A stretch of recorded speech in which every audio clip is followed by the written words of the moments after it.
The agreements of signatures of license bring with them many advantages and disadvantages.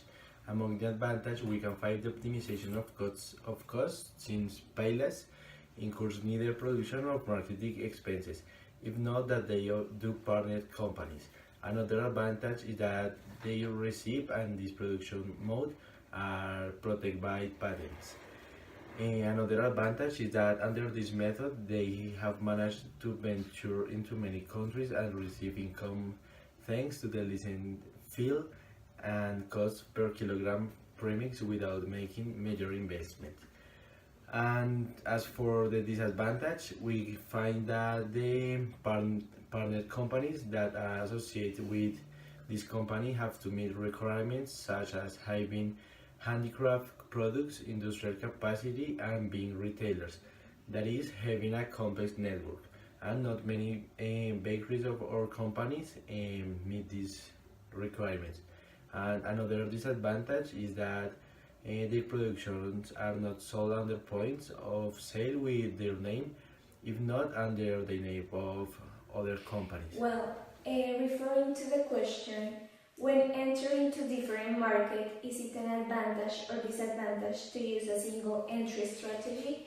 Well, we think that probably it will be a disadvantage for the company because when you have only one single strategy, it doesn't mean that it is going to work in every new market because every country, every city, and every new market has their own culture, their own beliefs, norms, traditions, etc. And for example, that strategy that the company had maybe cannot work in that new market. So it's better that the company or the companies have a strategy A, B, or C. Because, for example, if they implement the strategy A and it doesn't work, maybe they can implement the strategy B, and if that strategy doesn't work, they can implement the strategy C. So that's why it will probably be like a disadvantage for the company because, as I told, not every strategy works in every new market. So that's it. Well, referring to the question, which type of stimuli was Pallaisse using when entering new markets? Well, the stimuli that Pallaisse used was the proactive stimuli because they created a new product that doesn't work in the other markets and even in the same market that they were. They created their bread, their Pallaisse bread, and they want to spread out to the global market. They didn't have competitors, so they think that it will be like a good idea to spread that new product to the global market. So that's it. We think licensing model is not effective for the company. That's because the partner company that buy that license don't work under the name of the company. Additionally, the company have elements of franchisors such as granting the premix and the production instructions to the company that buy that license. We believe that the fact that they have patent the recipe of the bread and the production model, it's important and it is an advantage. And with that, they could get more benefits of their products.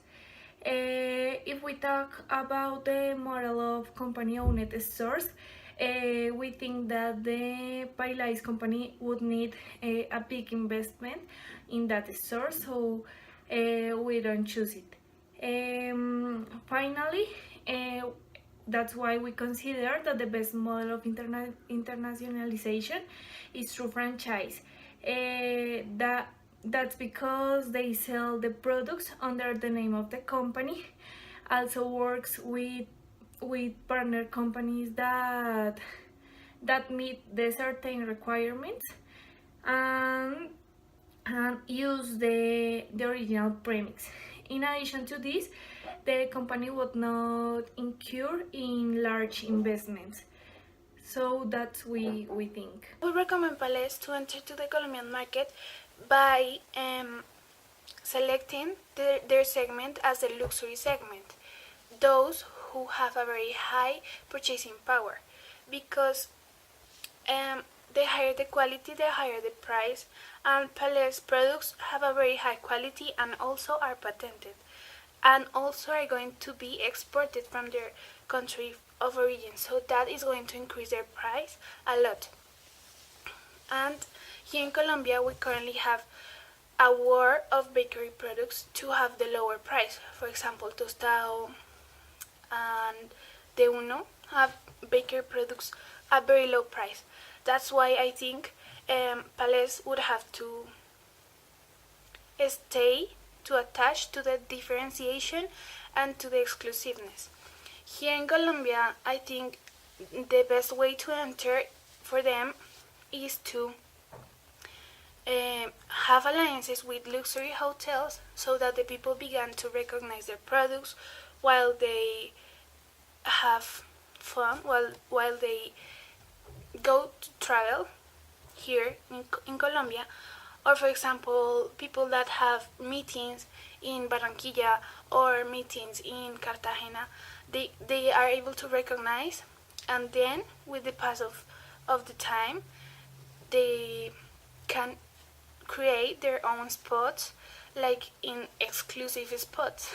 For example, Cartagena in the Ciudad Amurallada or Bogota in the Zona Rosa, with a local member, that a local CEO or a local that help them to know how the Colombian market works and how the luxury market of bakery in Colombia works, which is very reduced. I think that's the best alternative. They would have to enter to the Colombian market, and they would have to ally with some Colombian people in order to know how it works, because they have never entered to some market in Latin America, so they don't have experience and they have to let the locals guide them. Bakery goods depends on a number of factors, including consumer taste, which vary by country, price country and price levels, which they are heavily influenced by the price sensitivity of the consumers as they easily shift to lower price substitutes, per capita disposable income, and product innovation are also crucial factors when determining the demand of bakery products. Additionally, we have to take into account that consumers around the world were becoming increasingly health conscious and busy. Therefore, they demand more healthcare and convenient bakery products without sacrificing taste. Products like white bread, cookies, pastries, and other refined products has been affected adversely, although whole wheat bread and more nutrient satisfying bakery products has been increasing the number of sales. Taking about quality, freshness, and taste are the most important tips for the consumer. Therefore, it determines the competitiveness of the company in the industry. Artisanal